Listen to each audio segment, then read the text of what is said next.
Jadi pada tahun 1984 terjadi kejadian di Bhopal, India, di salah satu pabrik kimia di sana, yaitu kebocoran salah satu gas.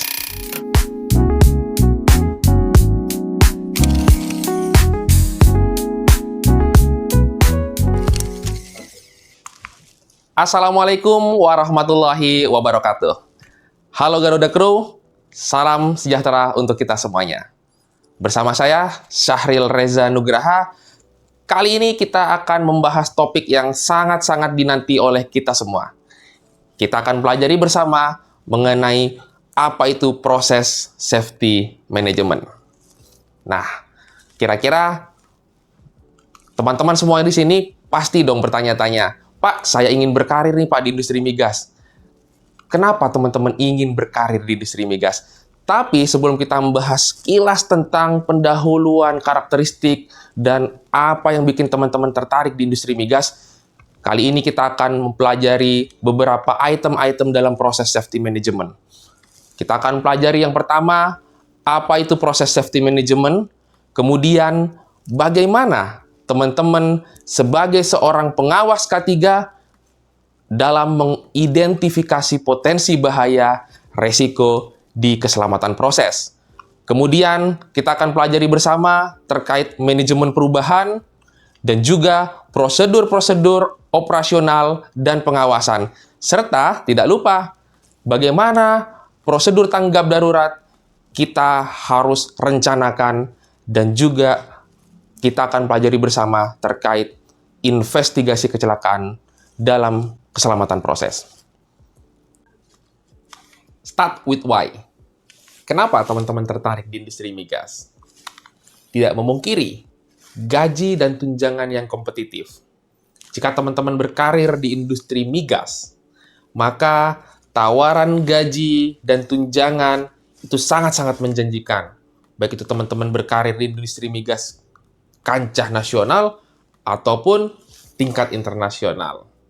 Ini sangat memberikan benefit ya bagi teman-teman untuk mengembangkan kesempatan karir dalam kancah nasional dan internasional juga. Artinya, kesempatan karir teman-teman tidak hanya di tingkat nasional. Teman-teman bisa bekerja di industri migas seperti di negara penghasil minyak yang lain, contohnya Qatar, Amerika, dan lain sebagainya. Kemudian, di industri migas memiliki lingkungan kerja yang dinamis.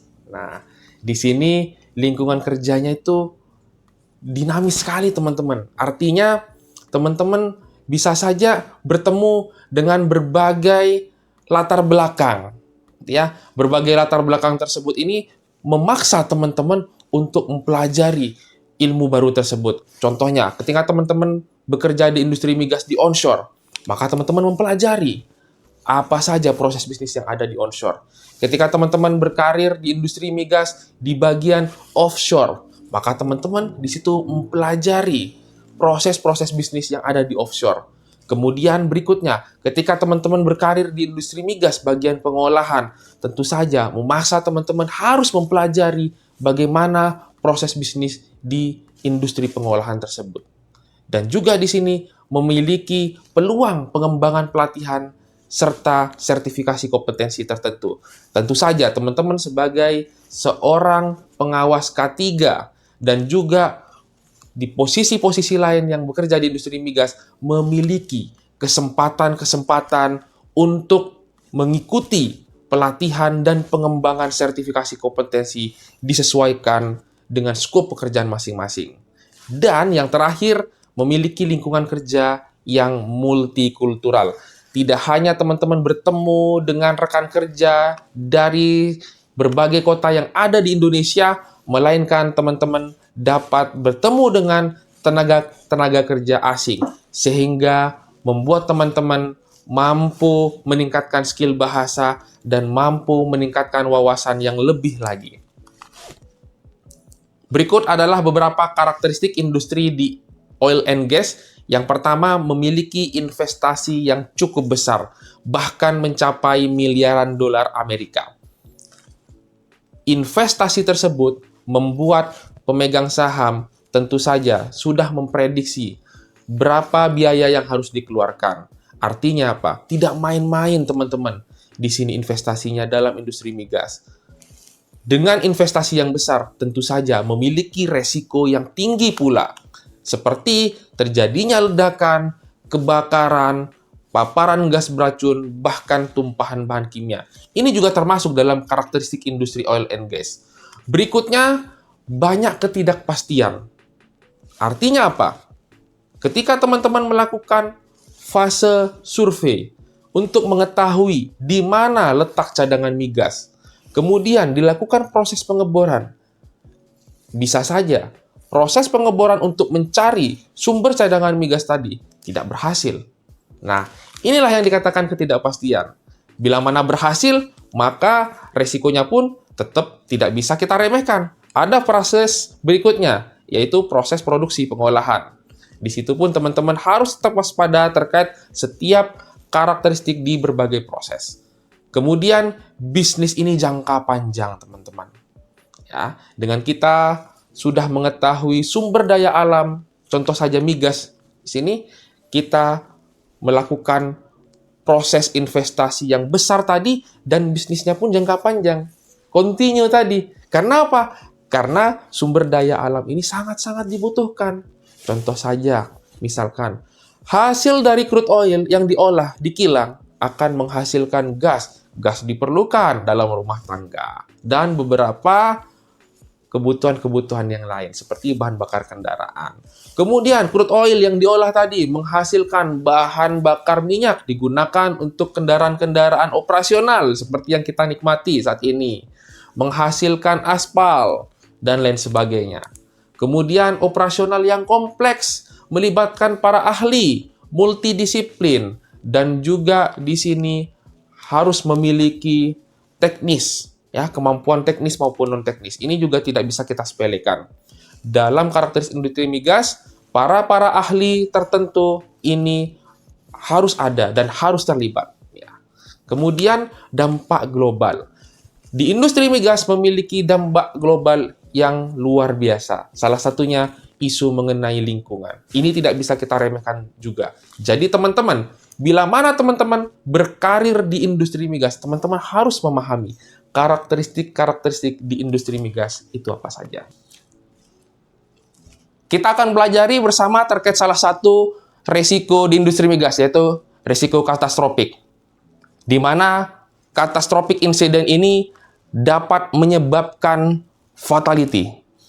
Tidak hanya itu, catastrophic incident ini dapat menyebabkan kerusakan pada aset perusahaan dan bahkan dapat menyebabkan beberapa kejadian-kejadian yang sangat luar biasa. Beberapa kejadian-kejadian besar yang terjadi dalam industri migas kita bisa saksikan bersama-sama di layar. Ada terjadinya kebakaran, ledakan, paparan gas kimia dan beracun, kemudian terjadinya kegagalan struktur. Hal ini tentu saja kita sebagai seorang pengawas K3 harus mengantisipasi agar resiko tinggi di industri migas ini pun dapat kita minimalkan serendah-rendahnya. Sehingga kecelakaan kerja di area proses, kemudian penyakit akibat kerja, dan yang terakhir terkait pencemaran lingkungan ini bisa kita cegah sedini mungkin. Kita saksikan bersama ada beberapa permasalahan keselamatan di industri migas. Sebagai safety moment di sini, ada lumpur lapindo yang terjadi di Sidoarjo. Kemudian dari kancah internasional, mungkin dari beberapa kita mengetahui ada beberapa kejadian-kejadian yang sangat besar di industri migas, seperti kejadian di Vivar Alpha. Menyebabkan korban jiwa sebanyak kurang lebih 167 orang meninggal dunia. Kenapa hal tersebut terjadi? Vivar Alpha terletak di North Sea, ya. Pada saat itu sedang melakukan pemeliharaan perpipaan. Jadi dari salah satu katup A dilakukan pemeliharaan, kemudian selanjutnya pada shift berikutnya ternyata terjadi miskomunikasi. Yang harusnya katup A tersebut masih dalam perbaikan pemeliharaan, itu sudah digunakan dan ada blind flange-nya, sehingga mengakibatkan ledakan dan mengakibatkan 167 orang meninggal dunia. Kemudian selanjutnya kejadian Deepwater Horizon. Terjadi pada tahun 2010 di Teluk Meksiko, Amerika Serikat, yang mengakibatkan kurang lebih 67 orang meninggal dunia. Nah, dari Deepwater Horizon kita belajar bahwasannya pada rig tersebut terjadi blowout, kemudian terbalik dan mengakibatkan kebocoran tumpahan. BP menanggulangi kerugian tersebut kisaran 910 triliun. Nah, sehingga dari kejadian-kejadian besar yang terjadi dalam industri migas, sebelum kita memasuki apa itu proses safety management, penting kita ketahui beberapa istilah berikut ini. Jadi ada istilah yang pertama, occupational safety. Yang kedua, ada istilah proses safety. Nah, kita akan pelajari apa itu occupational safety. Occupational safety adalah cabang dari ilmu safety yang berfokus pada risiko-risiko personal injury, seperti terjadinya risiko tergelincir, seperti terjadinya risiko cedera ringan, terjatuh, dan lain sebagainya. Bahkan major accident-nya terjadinya fatality. Namun, kalau kita berbicara proses safety, atau kita kenal dengan istilah keselamatan proses, maka adalah cabang ilmu safety yang berfokus pada bagaimana kita menjaga suatu plan, kemudian bagaimana kita dalam menjaga suatu fase produksi, fase-fase tertentu, agar tidak terjadi resiko yang sangat tinggi, seperti terjadinya ledakan, seperti terjadinya kebakaran, seperti terjadinya pelepasan gas dan beracun, kemudian seperti terjadinya tumpahan bahan kimia. Nah, dari situ kita mengetahui bersama bagaimana keselamatan proses itu kita nantinya akan lakukan. Maka kita kenal dengan istilah manajemen keselamatan proses. Manajemen keselamatan proses ini, atau dalam bahasa Inggrisnya Process Safety Management, ini adalah perpaduan antara ilmu teknikal dan juga terkait prosedur manajemen untuk mengantisipasi dan berfokus pada pencegahan kecelakaan-kecelakaan besar yang terjadi. Khususnya dapat teman-teman diterapkan di industri migas. Tapi proses safety management ini tidak hanya di industri migas teman-teman bisa terapkan. Di industri manufacturing bisa, di industri petrokimia bisa, di industri konstruksi juga bisa. Nah, menarik sekali teman-teman jika mendalami proses safety management. Berikut adalah piramida terkait personal safety dan juga proses safety. Kalau kita lihat dari piramida yang ada di layar, kita coba berangkat dari unsafe condition terlebih dahulu. Ya, kita lihat semua Garuda Crew dari unsafe condition yang ada di personal safety. Seperti contohnya, terjadinya cedera ringan, cedera berat. Nah, misalkan terpleset, terjatuh, tergelincir, kemudian terjadinya cuaca yang buruk. Nah, ini adalah unsafe condition atau kondisi-kondisi tidak aman yang berfokus pada personal injury. Biasanya, penyebab awalnya dapat terlihat. Contoh saja, teman-teman sebagai seorang pengawas, mengawasi pekerjaan pengelasan. Di situ teman-teman mengamati ada seorang jurulas yang sedang melakukan pekerjaan pengelasan dengan tidak menggunakan apron, dengan tidak menggunakan kaplas, dengan menggunakan peralatan las yang tidak sesuai dengan standar. Nampak tentu saja penyebab awalnya. Namun, bila kita berbicara terkait proses safety, maka penyebab awalnya ini sering tidak nampak. Contoh unsafe condition-nya adalah apa? Dalam suatu proses terdapat safety device atau perlengkapan pengaman seperti contohnya alarm, sensor, tingkap pengaman. Bila mana yang saya sebutkan tadi, equipment tadi tidak bekerja dengan normal, tidak berfungsi dengan baik, karena maintenance-nya tidak dilakukan dengan rutin. Maka resiko-resiko dari kita mengabaikan kondisi-kondisi tidak aman tersebut tadi dapat berdampak pada kejadian-kejadian besar nantinya. Seperti terjadinya peledakan, kebakaran, tumpahan bahan kimia, dan lain sebagainya. Dari sini teman-teman sudah mulai bisa membedakan apa itu fokus dari personal safety dan apa fokus dari proses safety. Nah, ini ada beberapa istilah-istilah nih, supaya membantu teman-teman semua nanti Garuda Crew untuk lebih mengenali kembali di lapangan istilah-istilah berikut. Contoh saja, ada istilah yang namanya slip and trip fall hazard. Nah, ini biasanya resiko-resiko yang terjadi fokusnya pada personal safety. Kemudian, dalam metode identifikasi bahayanya.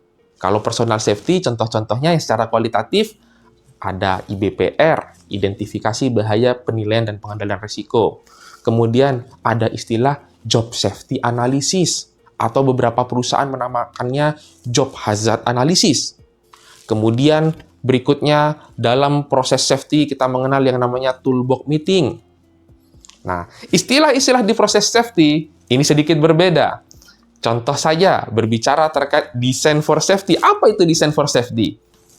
Saya akan berikan contoh di sini.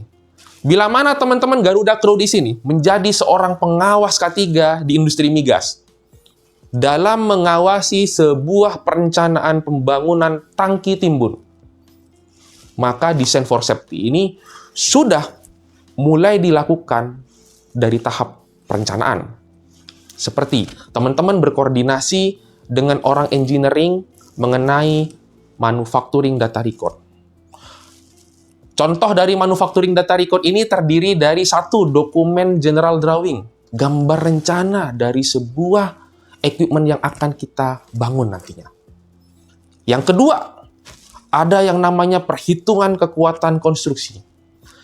Teman-teman sebagai seorang pengawas K3 di industri migas, berkoordinasi juga dengan teman-teman engineering mengenai perhitungan kekuatan konstruksi. Karena bila itu tidak dilakukan di tahap perencanaan, maka konstruksi dari sebuah tangki timbun ini dapat diragukan kekuatannya. Yang ketiga, ada dokumen yang namanya Welding Procedure Specification. Saya ulangi kembali, di sini dokumen Welding Procedure Specification, atau kita kenal dengan istilah dokumen WPS. Teman-teman bisa berkoordinasi dengan teman-teman dari QC dokumen tersebut. Karena apa? Sangat bermanfaat dan banyak dampaknya bila mana dokumen WPS ini itu tidak dilakukan.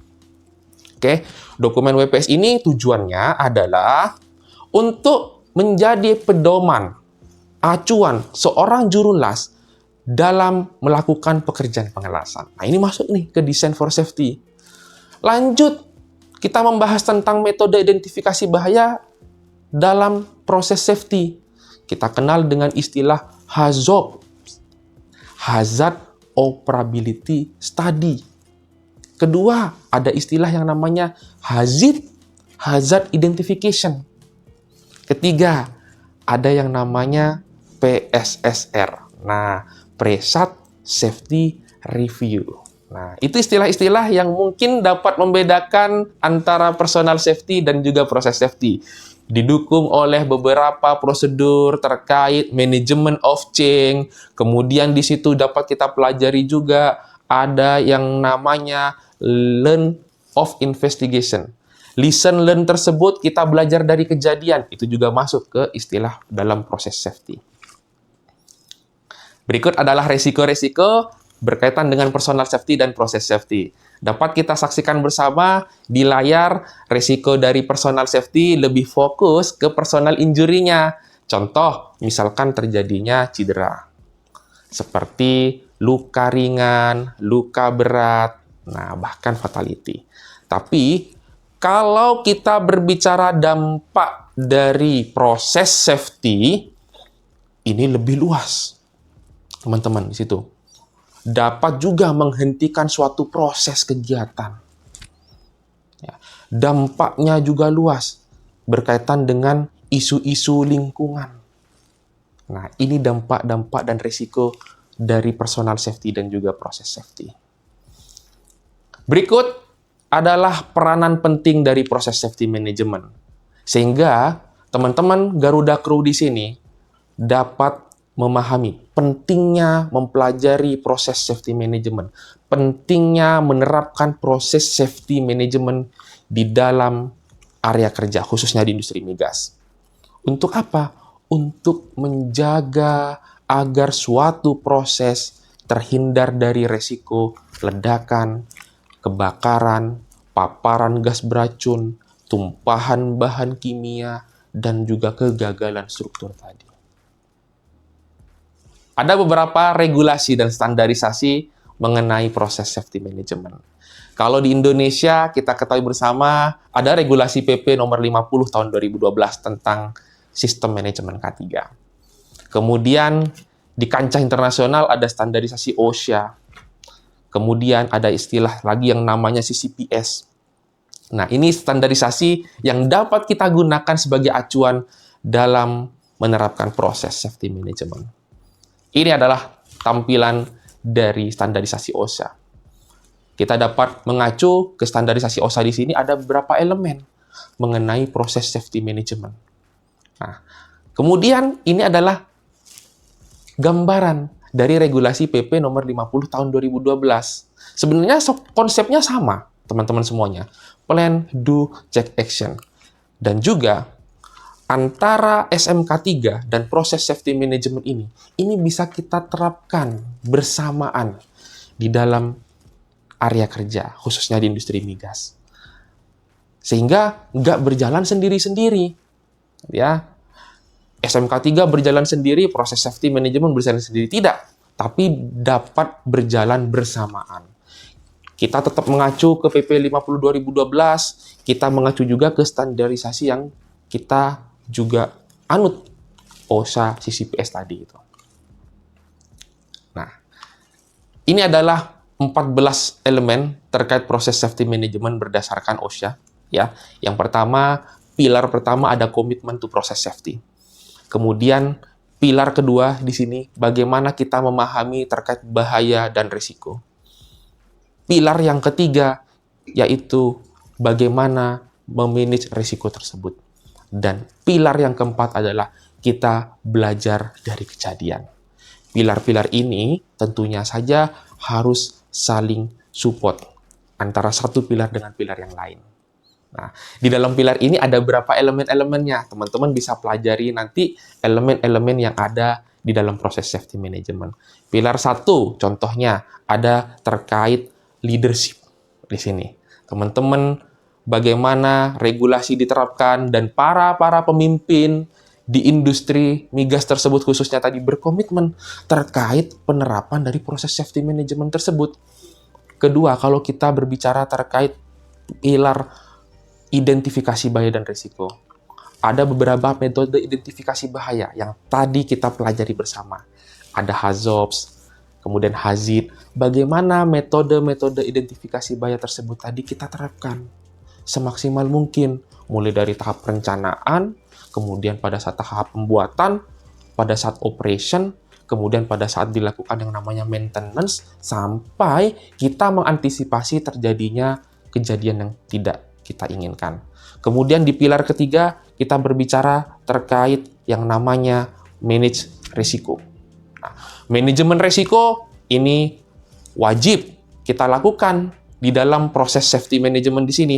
Ada beberapa elemen-elemen dalam proses safety management, khususnya di pilar ketiga ini. Salah satunya kita berbicara terkait SOP. Tentu saja SOP ini wajib kita miliki. Per divisi, per area proses kita wajib miliki SOP. Selanjutnya berkaitan dengan management of change. Bila mana ada perubahan-perubahan, contoh saja, perubahan cara kerja. Contoh saja, perubahan terkait suatu proses. Yang awalnya, equipment tersebut menggunakan bahan bakar cair.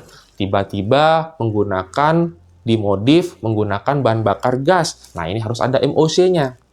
Nah, kemudian di pilar terakhir, salah satu elemennya adalah bagaimana kita mempelajari terkait investigasi kecelakaan.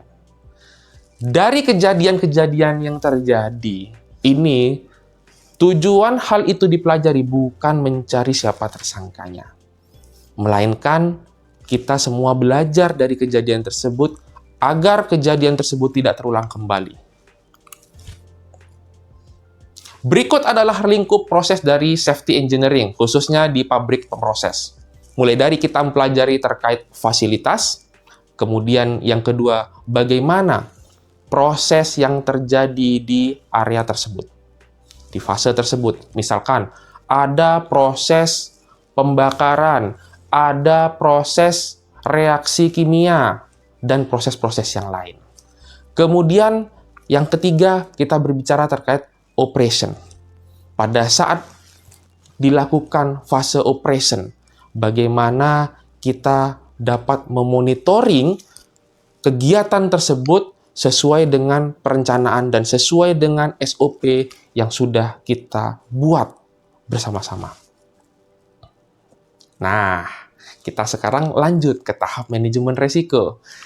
Menarik sekali teman-teman, kita mempelajari terkait manajemen risiko ini. Dan manajemen risiko ini sebenarnya sudah kita terapkan dalam kehidupan sehari-hari.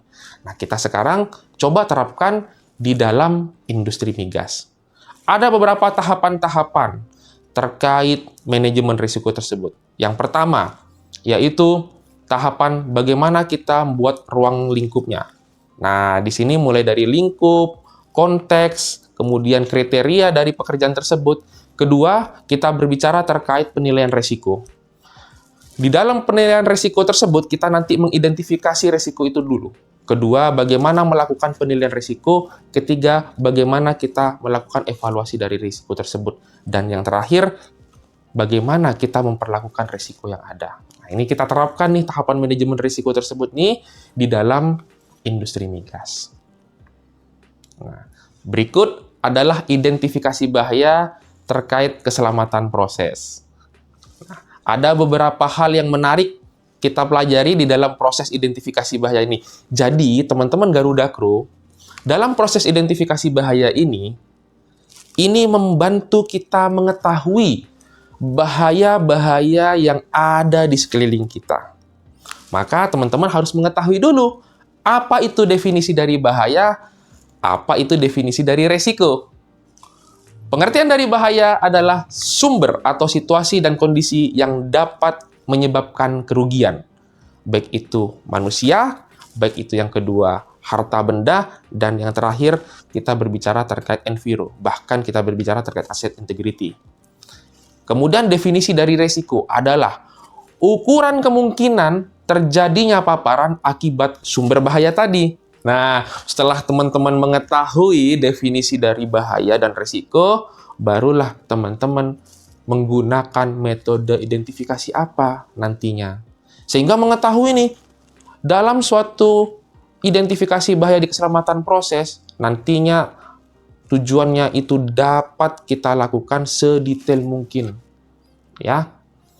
Contoh saja, misalkan ada sumber-sumber bahaya nih untuk memudahkan kita dalam melakukan identifikasi bahaya di sini.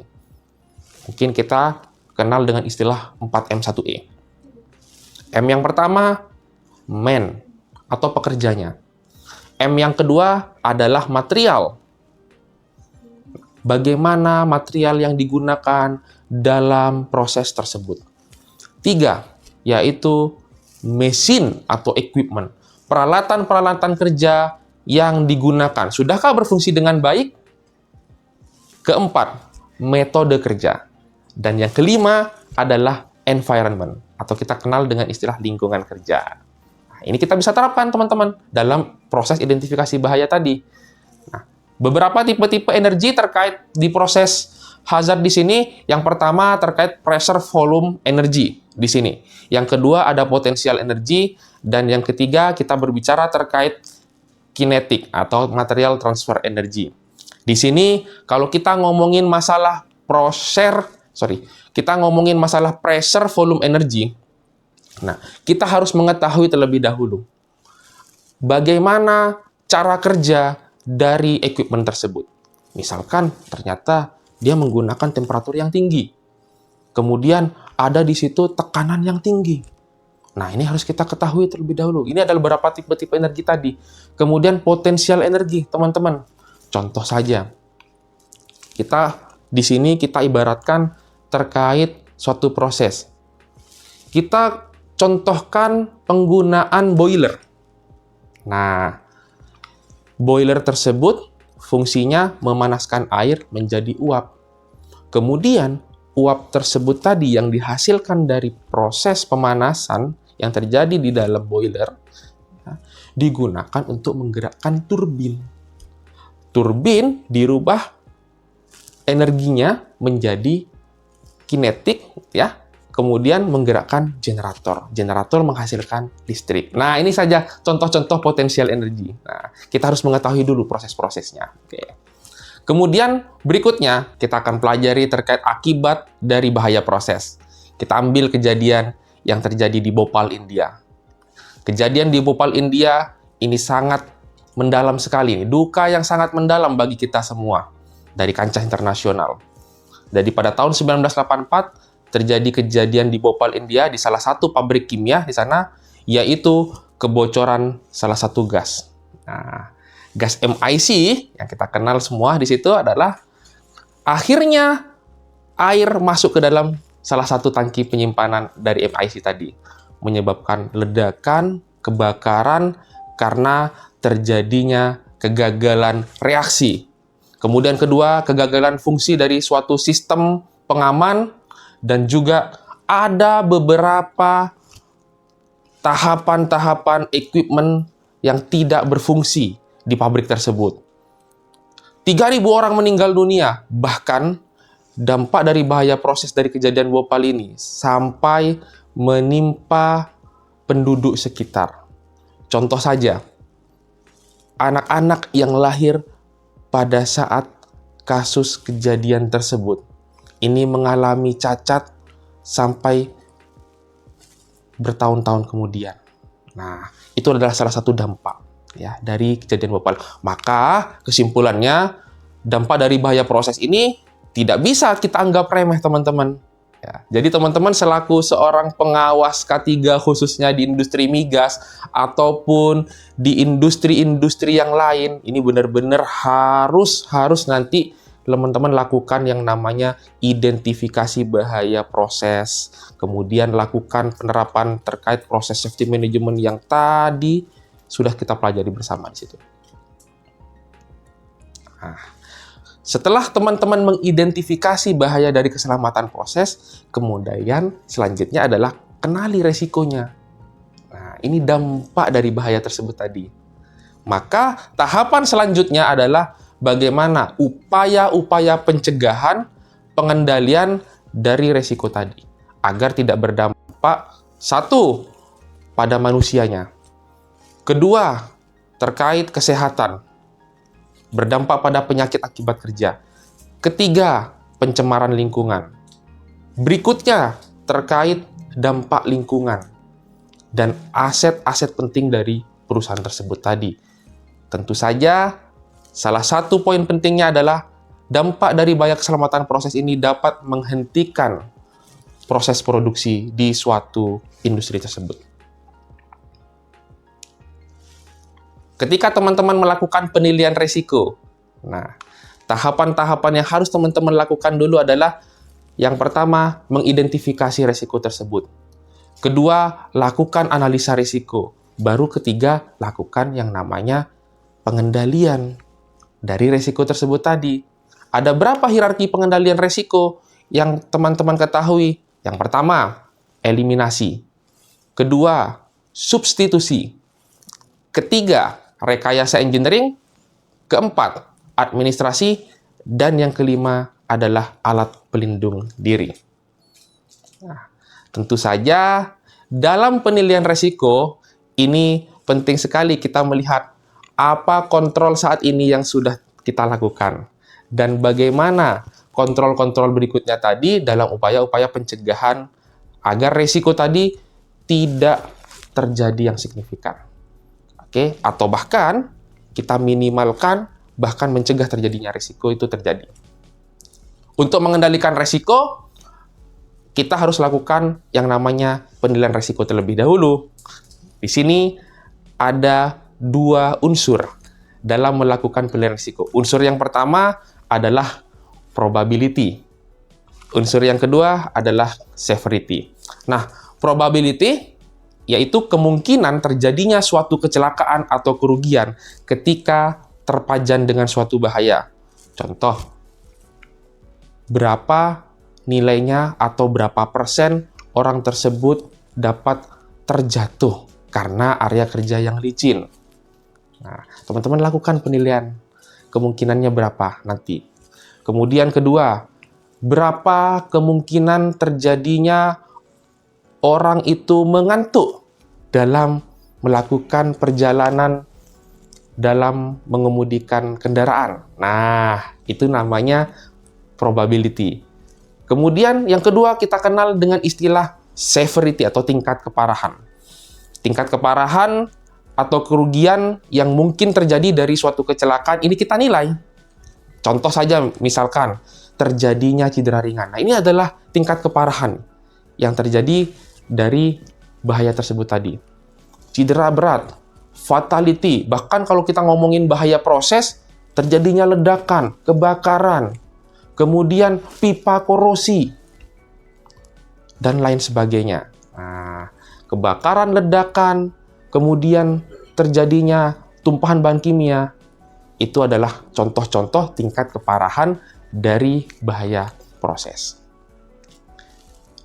Dalam penilaian risiko, unsur kemungkinan atau kita kenal dengan probability dan unsur severity nanti kita kalikan, gitu ya. Berapa nilai probability tadi, berapa nilai severity tadi.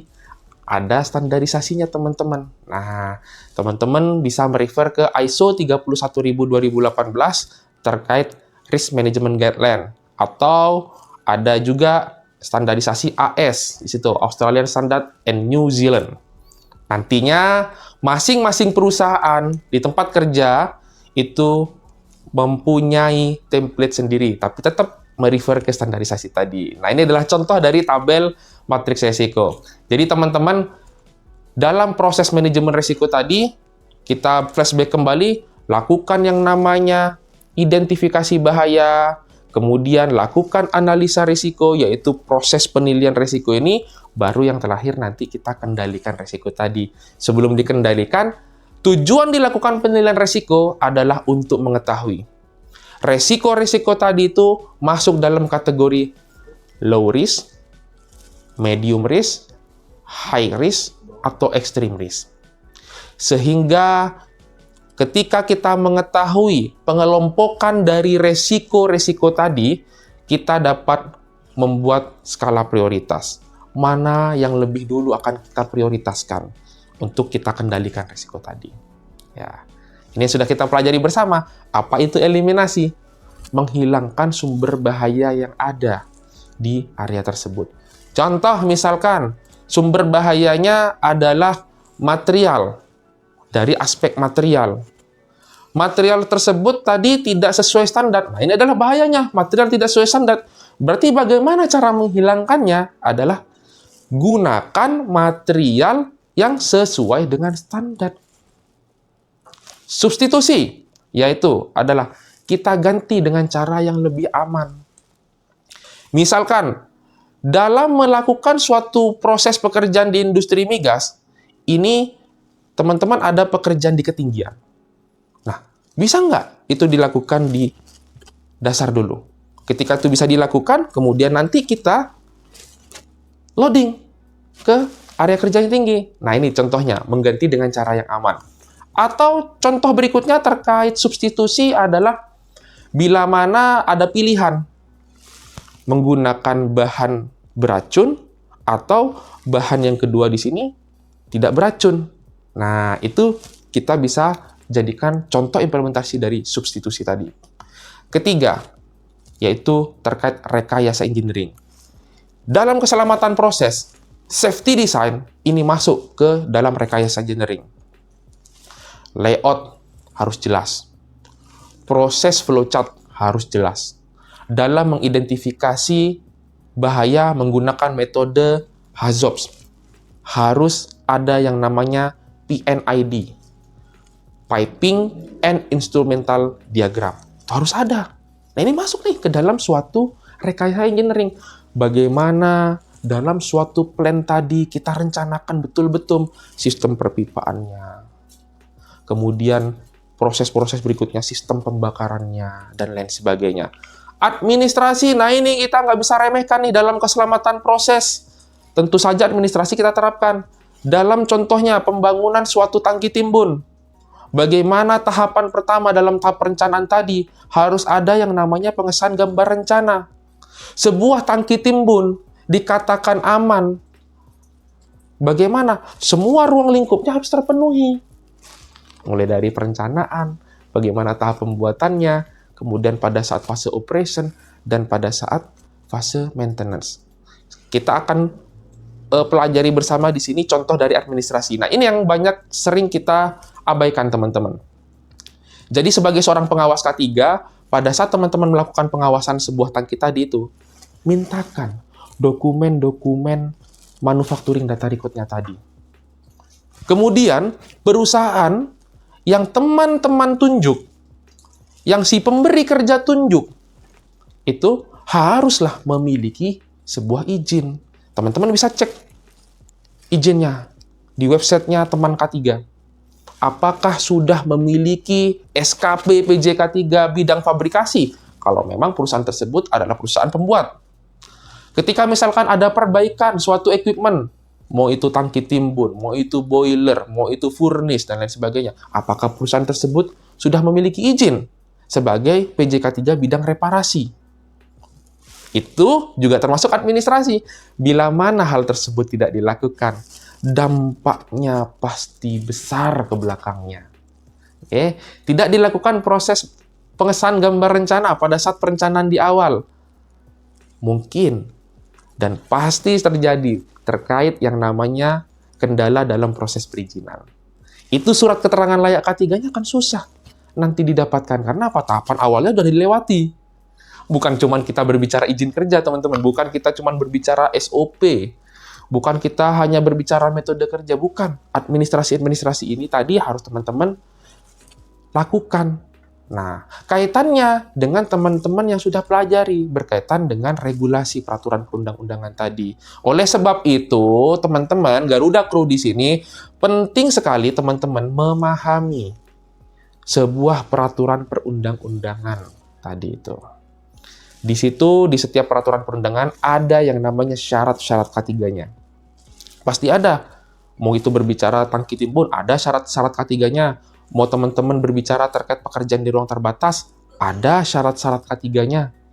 Teman-teman, misalkan ada pekerjaan di ketinggian di industri migas, ada di situ dibahas syarat-syarat K3-nya apa saja. Dan yang terakhir kita berbicara mengenai alat pelindung diri. Hierarki pengendalian risiko terakhir ini tidak boleh diremehkan. Walaupun teman-teman mengetahui alat pelindung diri yang ada apa saja, tapi harus sesuai dengan skop pekerjaannya. Jangan sampai pekerja diberikan APD yang tidak layak. Jangan sampai teman-teman. Pengawas K3 harus benar-benar mengetahui, baik itu secara spesifikasi, yang kedua secara fungsi. Orang bekerja di ketinggian, teman-teman kasih spesifikasi untuk alat pelindung diri yang sesuai dengan standarisasinya. Orang bekerja di confined space, ruang terbatas, bagaimana APD-nya seperti SCBA, ada, kemudian blower, dan lain-lain. Ya.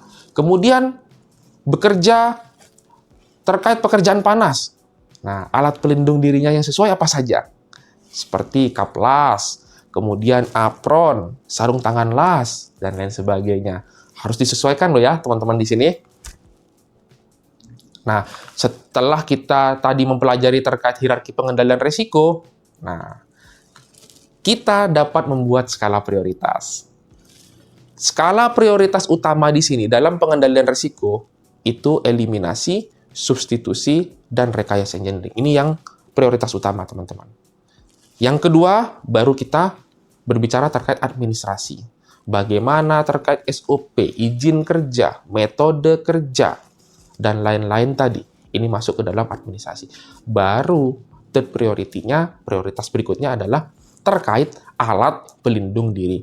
Jadi teman-teman jangan sampai salah melakukan prioritas ya, gitu ya. Jadi jangan sampai APD dulu nih yang diprioritas utamakan. Tetap kita lakukan prioritas pertama tadi, mulai dari eliminasi, substitusi, rekayasa engineering, administrasi, dan yang kelima adalah alat pelindung diri. Kita sekarang masuk mempelajari terkait resiko-resiko yang bisa kita terima nih. Ada beberapa hal-hal yang menjadikan acuan resiko tadi ini bisa diterima atau tidak. Yang pertama, pengendalian yang sudah Anda lakukan saat ini apa saja. Kontrol yang sudah Anda lakukan saat ini apa saja. Nah, itu dapat menjadikan acuan. Nanti bagaimana resiko tadi akhirnya nanti bisa diterima atau tidak. Kedua, SDM. Ya, SDM-nya ini juga harus benar-benar dipertimbangkan. Jangan satu orang, contoh saja nih yang sering terjadi. Seorang pengawas K3 di industri migas. Mohon maaf, punya sertifikat K3 migas. Nah, di situ dia merasa berhak dalam melakukan inspeksi scaffolding. Di situ dia merasa berhak melakukan pengukuran menggunakan gas detektor. Di situ dia merasa berhak untuk melakukan pekerjaan di ruang terbatas.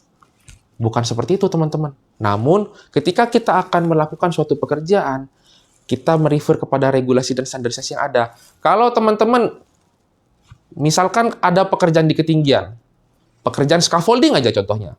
Nah, yang melakukan pemeriksaan dan pengujian pada scaffolding tersebut, sehingga scaffolding tersebut tadi itu bisa digunakan oleh teman-teman sebagai support pekerjaan di industri migas, ya haruslah orang-orang yang kompeten dan berwenang, yang memiliki sertifikat dan lisensi sesuai dengan skop pekerjaan tadi. Ya contohnya misalkan supervisi perancah, atau BNSP-nya pengawas scaffolding. Kemudian, bila mana teman-teman akan melakukan pekerjaan di dalam confined space, bagi seorang welder, tidak cukup welder tersebut tadi memiliki sertifikat jurulas, namun harus dilengkapi juga oleh sertifikasi teknisi K3 ruang terbatas. Nah, inilah yang dikatakan sumber daya tadi. Termasuk orang-orang yang melakukan perencanaan di keselamatan proses tadi. Sudahkah teman-teman yang melakukan identifikasi bahaya keselamatan proses ini memiliki sertifikasi yang kompeten? Nah, ini pun juga masuk ke contoh sumber daya, baik itu secara SDM, finansial, dan juga facility-nya. Kemudian berikutnya terkait rencana keadaan darurat. Sering banget saya temukan dalam suatu pekerjaan ini tidak ada perencanaan tanggap daruratnya. Contoh saja misalkan dapat laporan dari tim patroli ada kebocoran gas di sebuah pipa penyalur gas, distribusi gas. Tiba-tiba tim dari kontraktor tersebut langsung mengeksekusi laporan tim patroli tadi tanpa memiliki perencanaan yang matang, tanpa memiliki perencanaan tanggap darurat yang memadai. Akhirnya, apa dampaknya? Dampaknya bisa mengakibatkan fatality. Kemudian dampak yang kedua tadi, bisa saja tadi terjadi kegagalan proses. Misalkan terjadinya paparan gas beracun, ledakan, kebakaran, dan lain sebagainya. Jadi, rencana tanggap darurat ini haruslah teman-teman buat sebelum melakukan suatu aktivitas. Jangan sampai ketika melakukan suatu pekerjaan tidak ada rencana tanggap daruratnya. Nah, oke. Kemudian berikutnya di sini mengenai apa saja metode-metode yang dapat teman-teman lakukan dalam mengidentifikasi keselamatan proses, atau kita kenal dengan proses hazard analysis. Di sini ada beberapa, mulai dari checklist, kemudian juga ada what if analysis, ada hazard study, FMEA, dan lain sebagainya.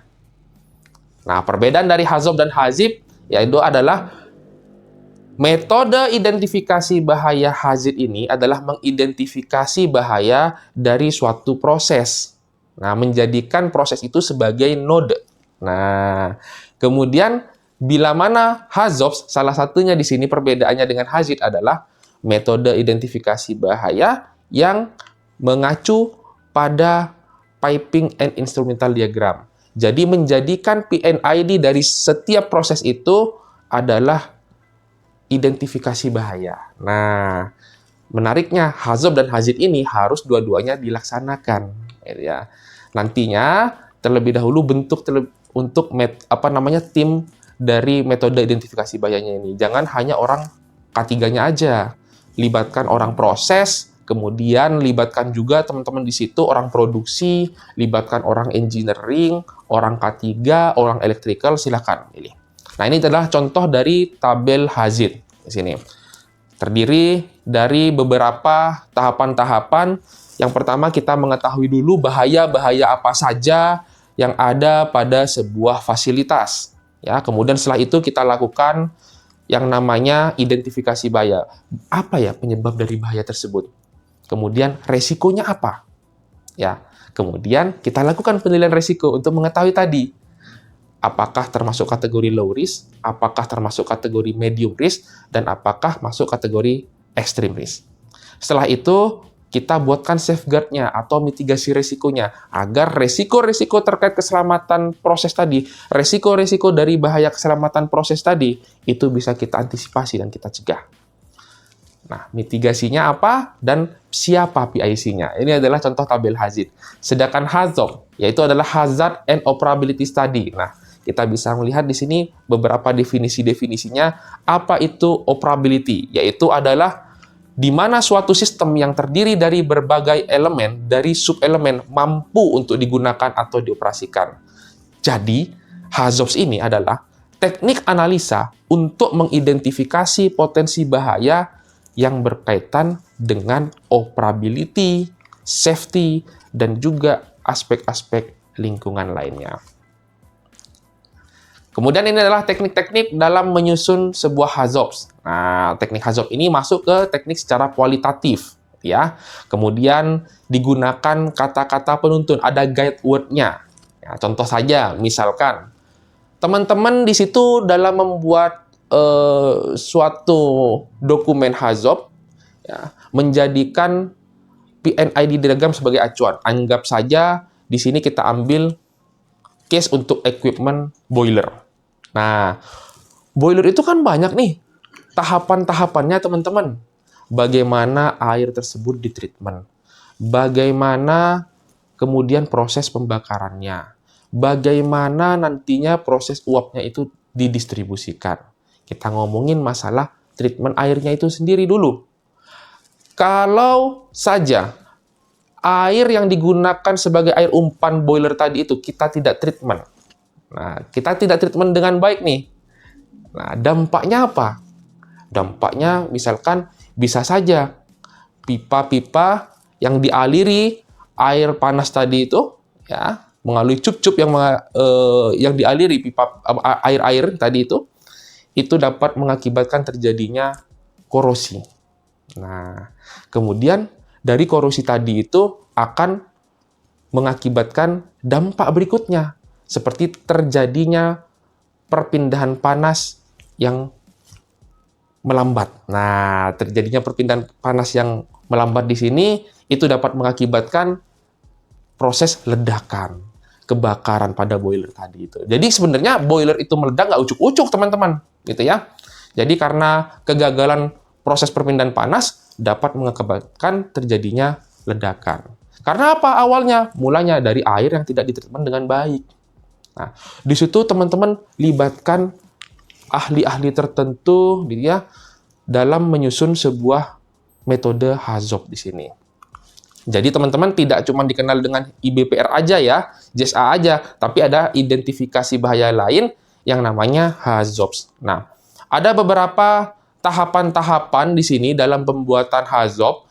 Jadi HAZOP ini direview oleh satu tim tadi. Kita lakukan persiapan, pembuatan, libatkan orang-orang yang kompeten di sini, tentu saja memiliki attitude dan knowledge experience ya, yang baik, kemudian memiliki leadership yang bagus juga, tim-tim untuk penyusun HAZOP di sini, dan jangan lupa untuk siapkan yang namanya proses safety information tadi, seperti PNID-nya, piping and instrumental diagram. Kedua, proses flow diagramnya. Ketiga, dokumen-dokumen manufacturing data record-nya. Sehingga nantinya kita buat dokumen HAZOP tadi itu yang terdiri dari tahapan-tahapan deviasi, kemudian penyebabnya apa, dampaknya apa, dan bagaimana mitigasinya, serta harus ditindaklanjuti oleh siapa. Nah, dokumen HAZOP ini jangan cuma hanya dibuat di selembar kertas, tapi juga harus di-follow up. Bila mana ada temuan-temuan, harus di-follow up. Supaya apa? Supaya tidak terjadi risiko-risiko yang dapat mengakibatkan yang namanya major accident hazard tadi. Jadi inilah contoh dari HAZOP worksheet, gitu ya. Kemudian berikutnya, mengenai prosedur operasional dari keselamatan proses.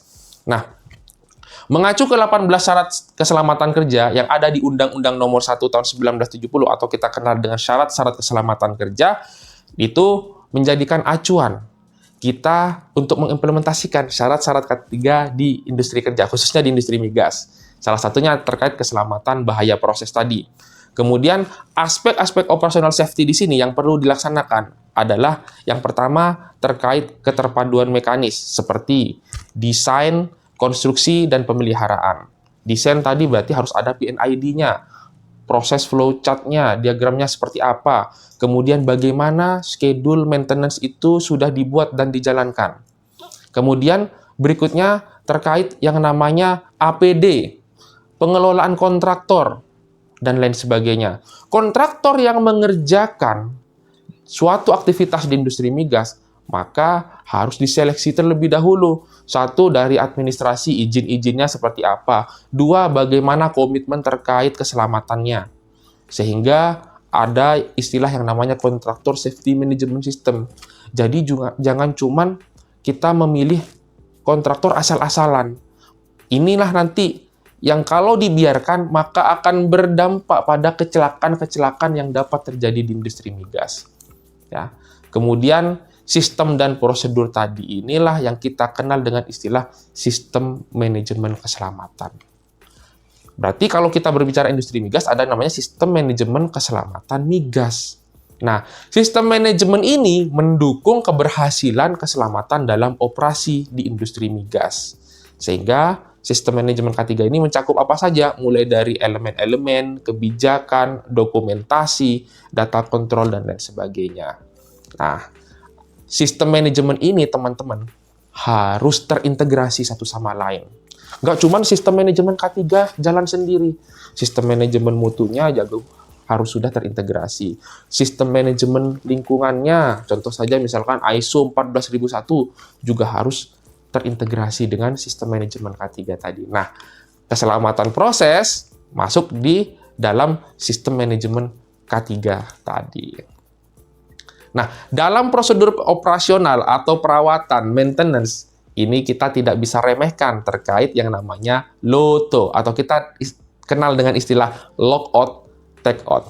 Merupakan prosedur keselamatan yang digunakan untuk memastikan peralatan-peralatan atau mesin dan sumber energi berbahaya sudah dikendalikan dan sudah diisolasi dengan benar, serta tidak ada energi-energi berbahaya yang terlepas dari peralatan tersebut. Lockout, berarti ditandai. Takeout, nah berarti kasih tagging. Lockout digembok, takeout kita tandai. Nah, seperti itu. Beberapa regulasi-regulasi dan standarisasi terkait lockout, takeout, atau kita kenal dengan istilah LOTO, mulai dari di Undang-Undang 170, terkait syarat-syarat K3, terus contoh saja misalkan ada pekerjaan di dalam sebuah ruang terbatas. Nah, tentu saja di sini lockout takeout juga diberlakukan, apalagi mengenai pelepasan penegasan energi berbahaya. Contoh lagi ada di Permenaker nomor 38 tahun 2016 tentang pesawat tenaga produksi. Dikatakan di pasal 27 berbicara terkait implementasi dari lockout takeout ini, teman-teman.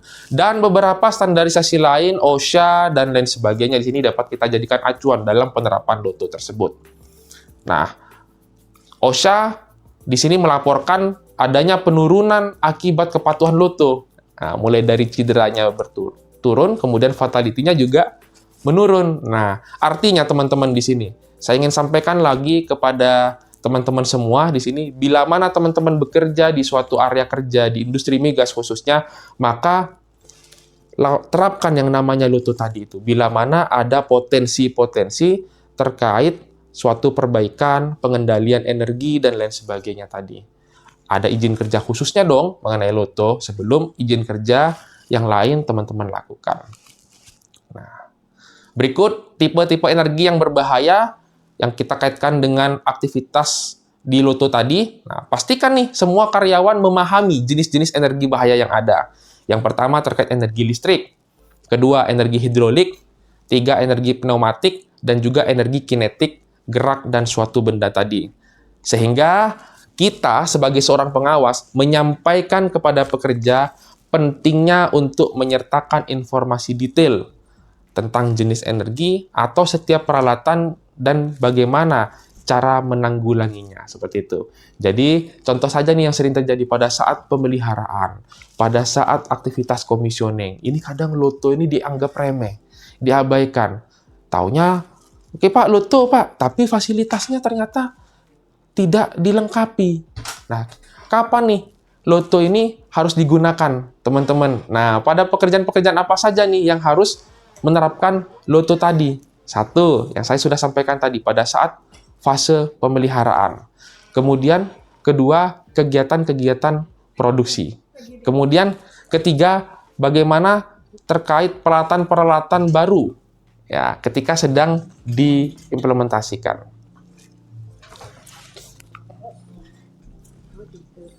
Oke.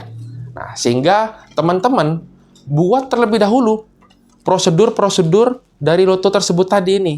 Dengan adanya prosedur Loto di suatu perusahaan, kemudian teman-teman lakukan sosialisasi tadi ya, sehingga teman-teman di lapangan, tim-tim dari lapangan mengetahui kapan Loto ini harus digunakan. Komunikasi, koordinasi, nah ini sangat penting. Sehingga tidak ada miskomunikasi, tidak ada resiko-resiko yang terjadi akibat implementasi dari Loto yang tidak maksimal. Ada berapa perlengkapan dari Loto? Di sini yang pertama ada padlock. Ya, ada personal padlock dan juga ada master lock di sini. Kemudian ada juga tagging. Nah, ada juga yang pertama out of service tag dan juga personal danger tag di sini. Tagging di sini adalah proses memberikan label atau penanda sebagai sarana komunikasi untuk memberikan informasi, peringatan tertulis kepada kita semua bahwasannya equipment tersebut sedang dilakukan penguncian secara isolasi, sehingga memberitahu kepada kita semua di sini bahwasannya tidak boleh loh dioperasikan ini sedang dalam pemeliharaan atau sedang dalam perbaikan. Nah, ini maksud dari diberikannya tagging. Tidak sembarang orang bisa membuka tagging tersebut. Tidak sembarang orang bisa membuka dari gembok tersebut dan lain sebagainya. Berikut adalah jenis-jenis perlengkapan Loto. Apa yang ingin saya sampaikan di sini teman-teman semuanya? Jadi teman-teman sebagai seorang pengawas di tempat kerja, tolong siapkan fasilitas-fasilitas dan peralatan terkait Loto tersebut tadi. Dan disesuaikan dengan potensi-potensi bahaya yang ada. Masing-masing perusahaan tentu berbeda-beda. Itu akan sangat membantu teman-teman dalam proses implementasi dari keselamatan proses. Jangan sampai nanti pada saat akan melakukan pekerjaan maintenance dari genset, ternyata Lotonya nggak ada. Nggak sesuai. Misalkan ada terjadi perbaikan pada pipa, jalur perpipaan, di sebuah tangki timbun, di sebuah area proses, dan lain-lain. Ternyata nggak ada jenis Loto yang sesuai. Nah, kalau sudah seperti ini, siapa yang salah? Berarti tahap perencanaannya kurang matang. Nah, tolong nih nanti nih, tahap perencanaannya dimatangkan lagi nih dalam implementasi dari keselamatan proses. Kemudian, program Loto tadi ini kita dokumentasikan. Gitu ya. Kita dokumentasikan, kita buatkan reportnya, kemudian dari report tadi situ kita juga support nih siapa saja personel-personel yang berwenang untuk melakukan logout tagout tadi. Tentunya kita berikan yang namanya pelatihan. SOP dari Loto tersebut juga jangan diabaikan, harus ada dan disosialisasikan. Metodenya seperti apa? Metode dari Lotonya.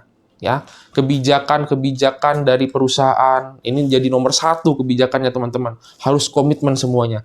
Jangan sampai kebijakan ini ada, ya, tapi kita tidak komit. Maka butuh komitmen dari semua aspek, dari semua unsur untuk menerapkan Loto ini. Berikutnya, kita lakukan evaluasi. Nah, dalam proses implementasi dari Loto tadi, bila mana ada saran, ada masukan, ada nih yang kurang misalkan, ini bisa kita jadikan proses evaluasi di sini. Untuk apa? Yang pertama, meninjau keefektivitasan prosedur yang berjalan. Ini salah satu tujuan dilakukannya evaluasi. Kemudian berikutnya, kita mengidentifikasi setiap perubahan-perubahan pada pekerjaan di lapangan. Pada pekerjaan maintenance, apa saja nih perubahan-perubahan yang terjadi? Misalkan ternyata ada perubahan metode kerja, ada perubahan scope yang awalnya hanya melakukan perbaikan instalasi pipa, tapi lanjut ke perbaikan instalasi elektrikalnya. Nah, ini pun juga kita lakukan identifikasi dari setiap perubahan pada bagian-bagian penugasan yang ada. Kemudian berikutnya yaitu menentukan apakah karyawan sudah memahami dan mematuhi dari program Loto tersebut. Kita berikan training, kita berikan sosialisasi, kita lakukan evaluasi dalam proses pelaksanaan training tersebut. Dan berikutnya, kita selidiki laporan-laporan potensi masalah yang terjadi dari implementasi Loto tadi. Apakah ada nih potensi-potensi masalah berikutnya yang akan terjadi? Sehingga bila mana ada potensi masalah tersebut, segera kita lakukan tindak lanjut. Jangan kita biarkan seperti itu. Dalam proses manajemen keselamatan proses, tentu saja ada salah satu elemen yang sangat menarik, yaitu terkait MOC, atau kita kenal dengan istilah Management of Change. Apa itu definisi dari MOC? MOC adalah proses formal yang secara sistematis mengelola perubahan dalam organisasi, operasi, peralatan proses, teknologi, prosedur, bahan kimia, bahkan dari cara-cara dalam melakukan proses-proses tersebut. Nah, MOC ini kita pelajari bersama dari kasus-kasus yang sudah terjadi. Kita lihat bersama dari kasus di Bhopal, India pada tahun 1984. Jadi, yang pertama ada pemasangan pipa di sini antara ventilasi proses dan juga relief header. Tidak ada MOC, teman-teman. Kedua, relief header ditutup dengan space atau blind. Ini juga tidak ada MOC. Dan pendingin metil isosianatnya, gas MIC dari pendinginnya ini dihilangkan, artinya tidak berfungsi. Maka dampaknya adalah pelepasan gas beracun dari gas MIC tadi, sehingga mengakibatkan ribuan korban jiwa yang menjadi korban, ya, bahkan sampai ke warga sekitar. Dan juga beberapa kejadian-kejadian lain, ya. Jadi kesimpulannya adalah, satu, prosedur MOC ini harus dibuat.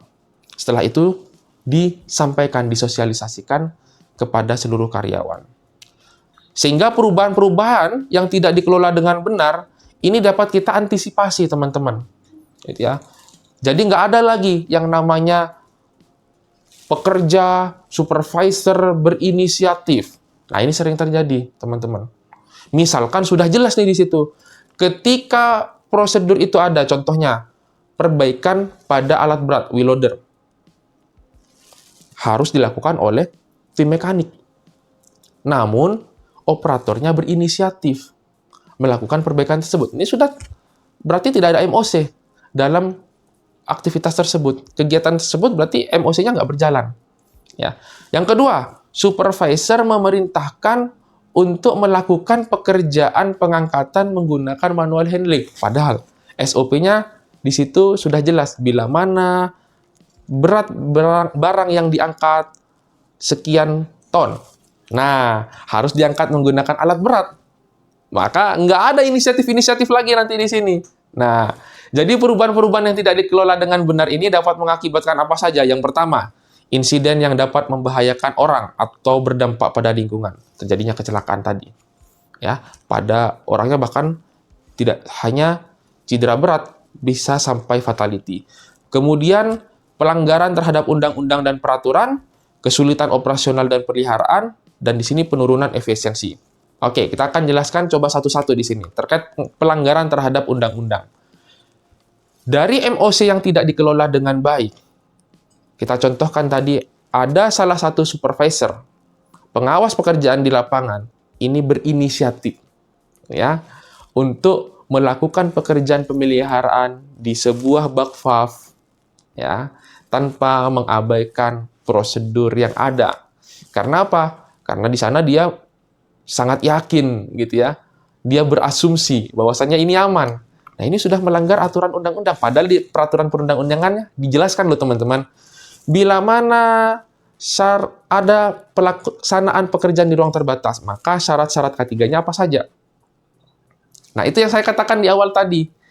Ya, berkaitan dengan syarat-syarat K3, ada 18 item yang diatur dalam Undang-Undang Nomor 1 Tahun 1970 tentang Keselamatan Kerja. Ya. Kemudian berikutnya terkait penurunan efisiensi.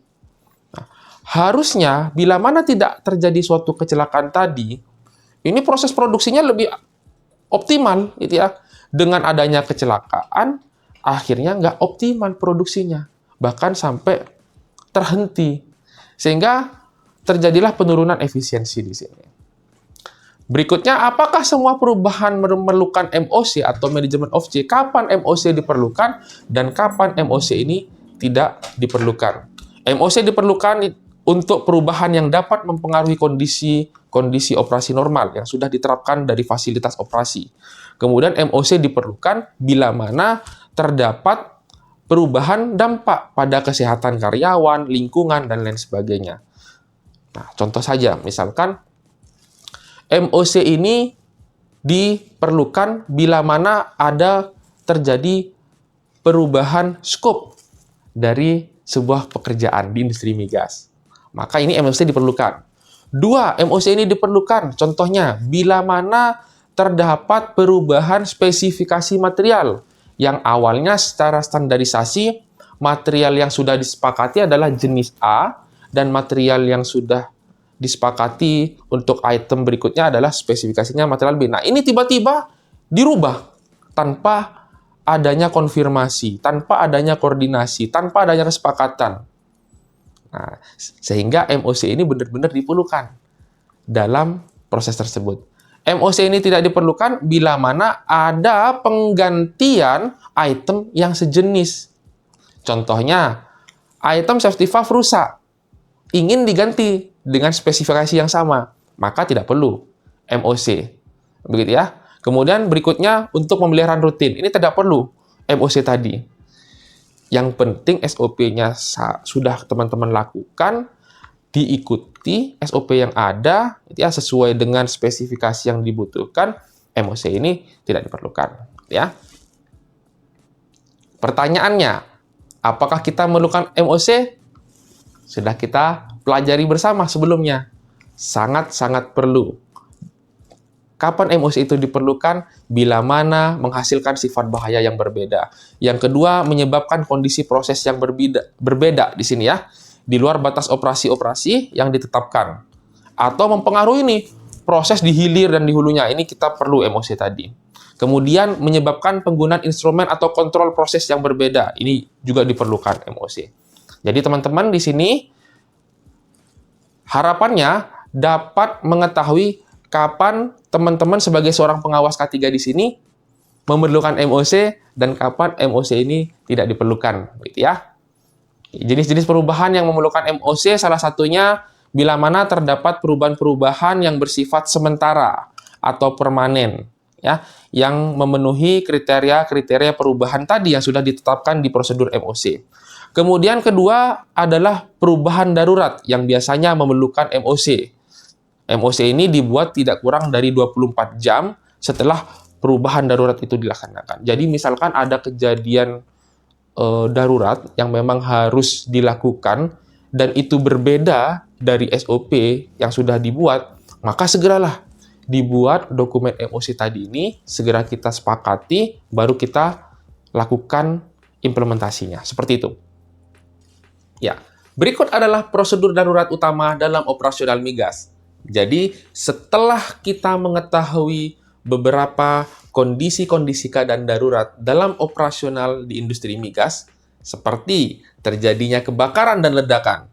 Kemudian yang kedua, terjadinya tumpahan bahan kimia berbahaya. Yang ketiga, terjadinya gempa bumi dan tsunami. Yang pertama, misalkan terjadi kebakaran dan ledakan. Ketika alarm berbunyi, apa yang harus kita lakukan? Dan apa yang harus teman-teman tim evakuasi lakukan? Contohnya, untuk teman-teman yang harus berkumpul ke titik kumpul, maka segeralah berkumpul, jangan panik, dan untuk tim evakuasi, lakukan dan cek untuk katup pompanya. Ya. Periksa sumber api dan terapkan sistem suppressor. Lalu, tindakan berikutnya adalah mengatur jalur evakuasi tadi sehingga semua orang yang berada di area kerja industri migas tadi itu sudah terevakuasi semua. Sudah berada di titik kumpul. Nah, hal ini berarti prosedur darurat dalam operasional migas ketika terjadi kebakaran sudah optimal dilakukan. Nah, meminimalisir terjadinya korban jiwa pada saat terjadinya kebakaran tadi. Kedua, bila mana terjadi tumpahan bahan api atau gas, maka perusahaan harus segera menghentikan aliran dan menutup valve. Kemudian setelah itu, kita lakukan evakuasi kepada seluruh personil.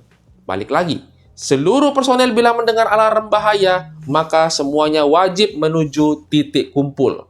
Ya, tindakan berikutnya yang harus dilakukan adalah bagaimana tim evakuasi tadi memeriksa dari tumpahan bahan kimia, bahan api atau gas tadi, sehingga tindakan yang diambil dari upaya-upaya keadaan darurat tadi sudah sesuai dengan prosedur.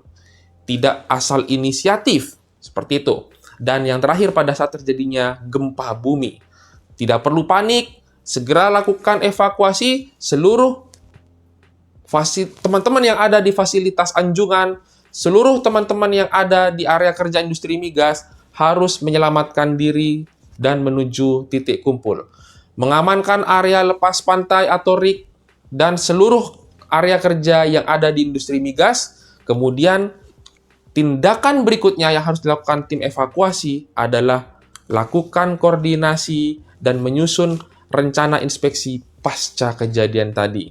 Sehingga ketika terjadinya suatu keadaan darurat yang sudah kita antisipasi tadi, bagaimana prosedur pasca bencananya nanti kita lakukan dengan baik. Kita mulai dari tahap perencanaan dan penanggulangan dari keadaan darurat. Kita ambil saja contohnya pada saat terjadinya kebakaran. Mulai dari kita lakukan identifikasi dari potensi bahaya kebakaran. Kira-kira kebakaran ini dapat terjadi karena bahaya apa saja ya penyebabnya? Nah, ini kita masukkan nih ke identifikasi potensi bahaya kebakaran. Kemudian, kedua, kita lakukan identifikasi terkait tingkat ancaman. Kalau misalkan terjadi kebakaran, dampak yang dapat terjadi ini selain berakibat dan berdampak pada manusia, proses bisnis, lingkungan, kerusakan aset, kemudian apa lagi? Nah, ini kita harus lakukan identifikasi, teman-teman. Kemudian berikutnya, kita lakukan identifikasi skenario. Tujuan dari dilakukannya identifikasi skenario ini adalah melakukan yang namanya emergency drill, yaitu simulasi tanggap darurat. Tujuannya apa? Tujuannya agar teman-teman yang bekerja di area industri migas dapat terlatih, dapat tanggap, cepat dan tepat dalam melakukan dan menangani keadaan darurat tadi.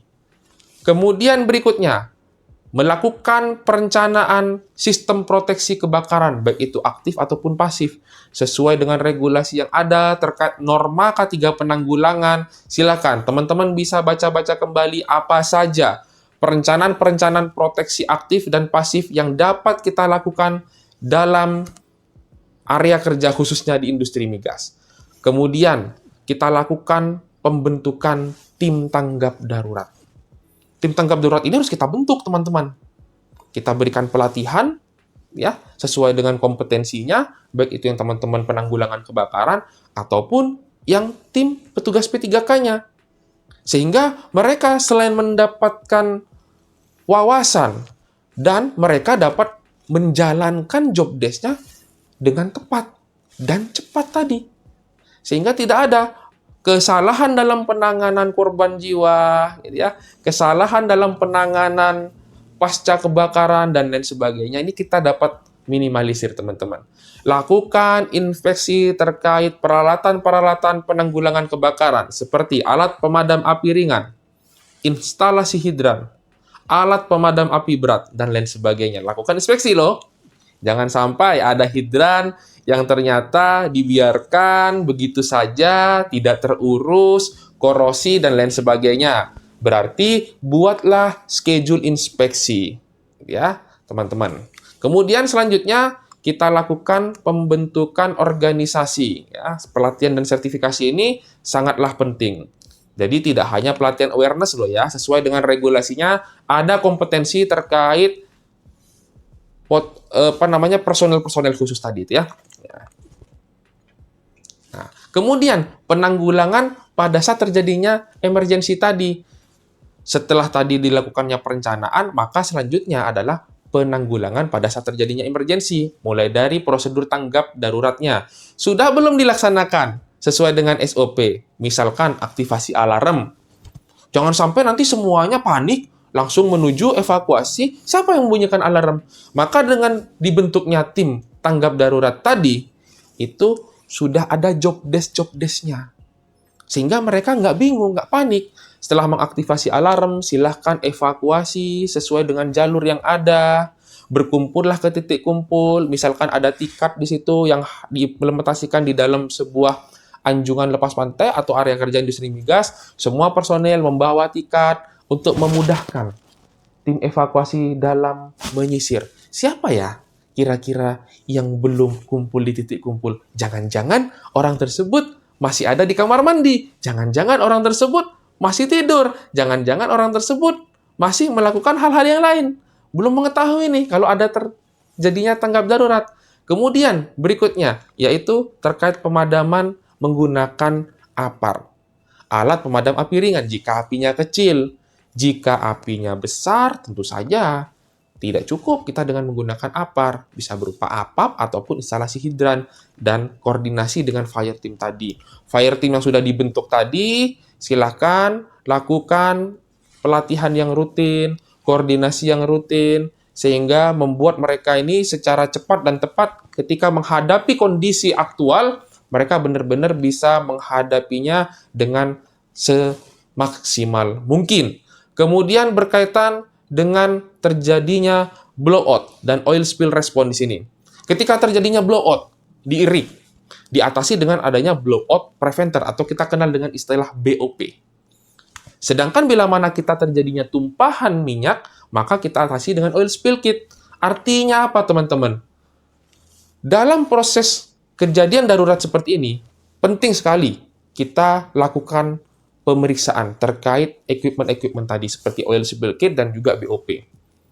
Kalau tidak dilakukan pemeriksaan dengan tepat, ya sesuai dengan schedule inspeksi, maka ketika terjadi keadaan darurat, nantinya kita akan kelabakan. Kemudian dilengkapi juga dengan teknologi-teknologi penunjangnya. Contoh misalkan dengan adanya SCADA system untuk memonitoring tekanan dan suhu real time. Kemudian adanya penggunaan gas detektor, baik itu terkait personal gas detektor maupun fixed gas detektor.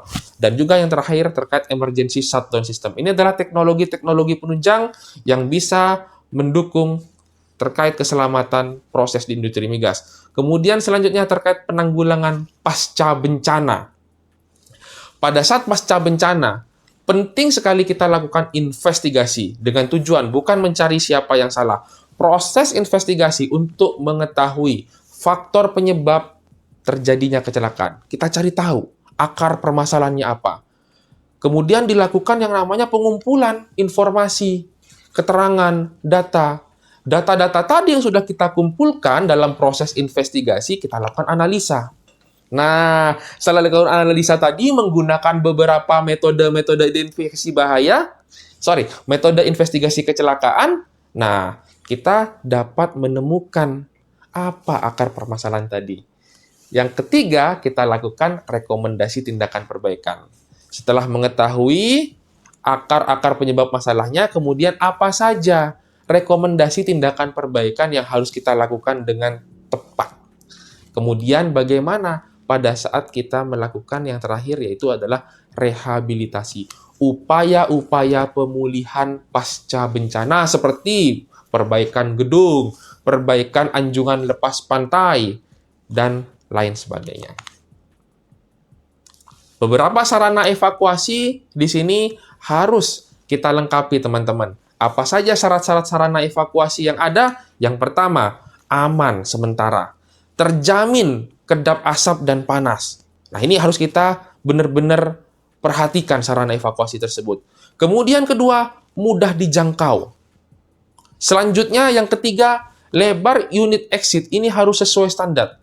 Ada standarisasinya, teman-teman, dalam merancang suatu jalur evakuasi. Tidak dikunci, tidak terhalang oleh benda apapun, memiliki lampu darurat, kemudian bukaan pintu ini ke arah pelarian, jangan sampai ke dalam loh ya, bukan pintunya, dan ada petunjuk arah yang dapat dilihat. Jadi, sign jalur evakuasi, tolong benar teman-teman perhatikan. Perencanaannya, orang yang bekerja ataupun orang yang berkunjung ke area kerja teman-teman di situ harus dapat mengetahui kemana jalur evakuasi yang harus saya ikuti. Seperti itu.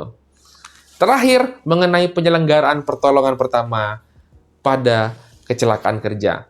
Diatur dalam Permenaker 15 tahun 2008, di sana menjelaskan terkait apa itu pertolongan pertama pada kecelakaan. Pertolongan pertama pada kecelakaan adalah upaya memberikan pertolongan segera kepada penderita sakit atau cedera yang memerlukan medis dasar. Di sana juga diatur bagaimana syarat-syarat petugas P3K, bagaimana syarat-syarat dari ruang P3K, bagaimana isi dari kotak P3K itu, semua diatur dalam Permenaker 15 tahun 2008. Jadi, penyelenggaraan pertolongan pertama ini silahkan teman-teman nanti bisa mengacu kepada Permenaker nomor 15 tahun 2008 ya, sehingga benar-benar diharapkan P3K yang dilakukan di tempat kerja khususnya di industri migas ini dapat terlaksana dengan semaksimal mungkin. Itu saja yang bisa saya sampaikan. Terima kasih, sampai berjumpa di lain kesempatan.